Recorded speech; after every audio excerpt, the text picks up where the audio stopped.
Nah, jadi begini. Kalau dijelaskan dari awal ya, sistem imun itu sebenarnya itu dibagi menjadi dua, yaitu ada non-spesifik sama spesifik. Nah, kalau yang non-spesifik ini, sistem imunnya itu adalah berupa innate immunity. Sedangkan kalau yang spesifik ini merupakan adaptive immunity. Nah, jadi perlu diingatkan ya, sistem imun ini dibagi menjadi dua secara garis besar. Ada non-spesifik sama spesifik. Nah, sekarang kita ke non-spesifik terlebih dahulu. Non-spesifik ini merupakan suatu sistem imun yang bekerja secara tidak selektif. Maksudnya secara tidak selektif itu, semua mikroba yang masuk langsung dihajar olehnya. Contohnya seperti makrofag, neutrofil, NK cell.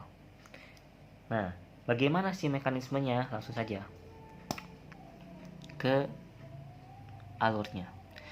Pertama, biologis luar berupa bakteri, virus, protozoa, fungi, kanker, parasit cacing, dan senyawa-senyawa zat toksik yang lainnya akan masuk ke dalam tubuh kita. Sistem imun pertama yang memblokade biologis luar ini yaitu adalah kulit dan mukosa. Kulit mukosa ini merupakan suatu epithel barrier yang dapat mempertahankan tubuh kita dalam memberantas infeksi dari biologis luar tersebut. Nah, bagaimana kalau misalkan si biologis luar ini menembus pertahanan pertama kita yaitu kulit mukosa? Ketika lolosnya biologis luar ini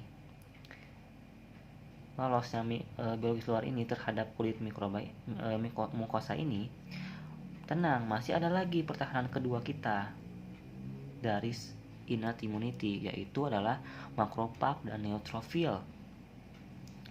Makrofag ini menghajar si mikroba yang masuk ini dengan cara fagositosis, yaitu memakan mikroba tersebut dan kemudian mengeliminasinya sehingga bisa keluar dari tubuh kita.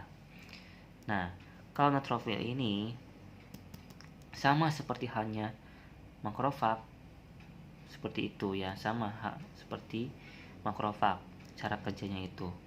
Nah, makrofag juga selain memakan mikroba yang masuk kemudian mengeliminasinya, juga bisa dengan cara sebagai APC. APC itu apa? Sel penyaji antigen. Nah, ketika mikroba yang masuk lolos kulit mukosa, maka si sel fagosit ini kan akan memakan mikrobanya ya. Mikroba itu kan memiliki antigen ya. Nah, nanti si antigennya itu akan menjadi fragmen-fragmen, dan fragmen ini akan berikatan dengan protein MHC kelas 2, kemudian membentuk suatu reseptor di permukaan si makrofag ini dan akan membuat penyaji atau mempresentasikan antigen yang telah dimakannya untuk memicu sel limfosit untuk memberantas atau mengenali antigen tersebut, sehingga apabila ada yang masuk, mikroba tersebut akan langsung diberantas oleh sel limfosit gitu. Kemudian selain kedua ini ada juga NK cell. NK cell ini beda hanya dengan makrofag dengan neutrofil. NK cell ini tidak memakannya tapi langsung memberantasnya dengan cara membunuhnya melalui mengeluarkan sitokin NK cell ini ke dalam sel si mikroba tersebut sehingga menjadi apoptosis, sehingga nantinya bisa dieliminasi. Nah, begitu. Nah, lama dari proses ini itu berkisar ada 12 jam, berkisar selama 12 jam. Makanya itu dinamakan bersifat akut atau segera. Jadi sistem imun si innate immunity ini segera segera langsung ketika mikroba masuk, innate immunity langsung meresponnya dan menghajar mikroba tersebut. Beda halnya yang kedua, yaitu adaptive immunity atau spesifik. Nah, adaptive immunity ini bekerja secara spesifik, yang berarti harus dipresentasikan terlebih dahulu si antigennya tersebut sehingga dapat diberantas. Jadi hanya golongan-golongan mikroba yang sudah dipresentasikan antigennya sehingga dikenali oleh antibody. Begitu. Itu adalah adaptive immunity. Adaptive immunity ini biasanya untuk mikroba yang sudah terpapar di ekstrasel ataupun di intrasel ataupun di ekstrasel. Nah, adaptive immunity ini dibagi menjadi dua. Ada humoral immunity sama mediasi cell immunity.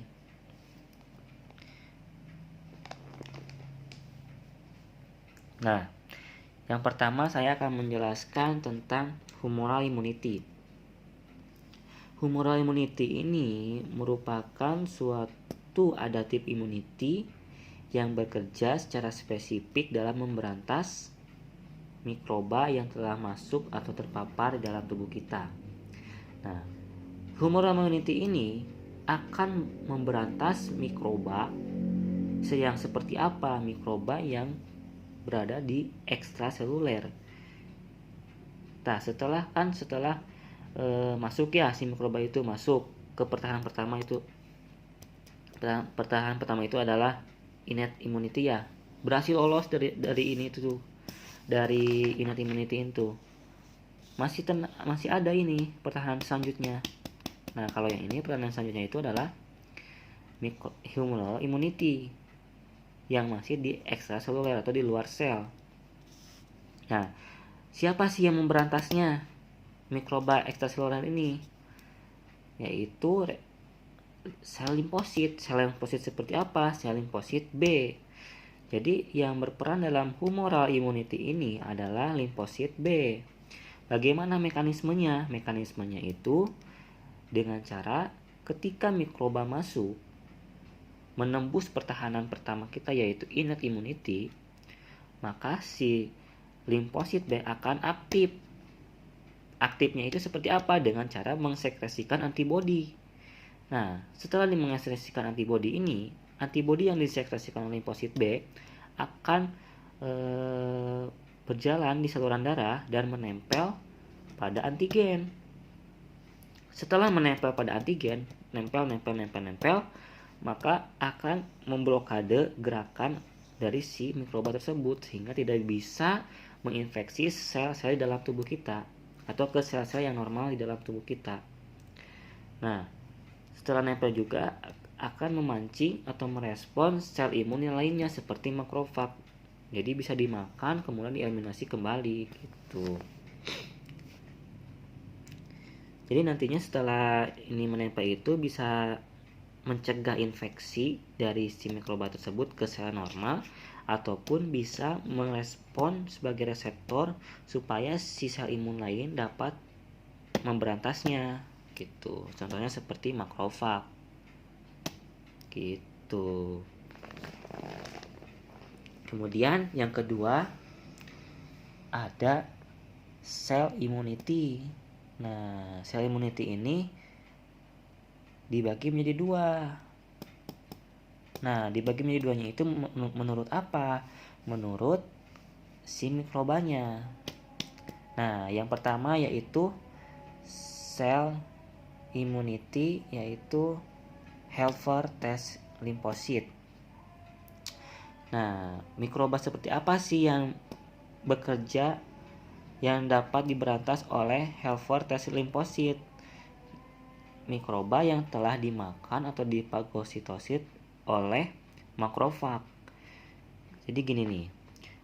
Pertama, makrofag akan mengfagositosis si antigen mikroba. Kemudian akan menjadi fragmen-fragmen kecil ya, menjadi fragmen-fragmen kecil. Nah, fragmen-fragmen kecil ini akan berinteraksi atau menjadi satu kesatuan dengan MHC kelas 2, membentuk reseptor sel T limfosit. Nah, sel T limfosit ini akan mengaktifkan si sel T helper limfosit, kemudian menempel. Nah, ketika aktif, maka si sel T helper limfosit ini akan mengeluarkan sekresi sitokin. Nah, sekresi sitokin ini akan memicu makrofag menjadi lebih aktif dalam memakan si mikroba tersebut atau antigen tersebut, sehingga dapat dieliminasi, keluarkan. Beda hanya dengan yang ini, yang sitotoksin sel T limfosit. Mikrobanya itu sudah menginfeksi ke dalam sel normal. Jadi si sel T limfosit sitotoksin ini akan aktif ketika si sel normal kita sudah terinfeksi oleh si mikroba. Nah, bagaimana sih mekanismenya? Mekanisme begini. Sel normal kita terinfeksi oleh mikroba ya, sudah ada di dalam sel normal si mikrobanya itu. Otomatis kan sel normal ini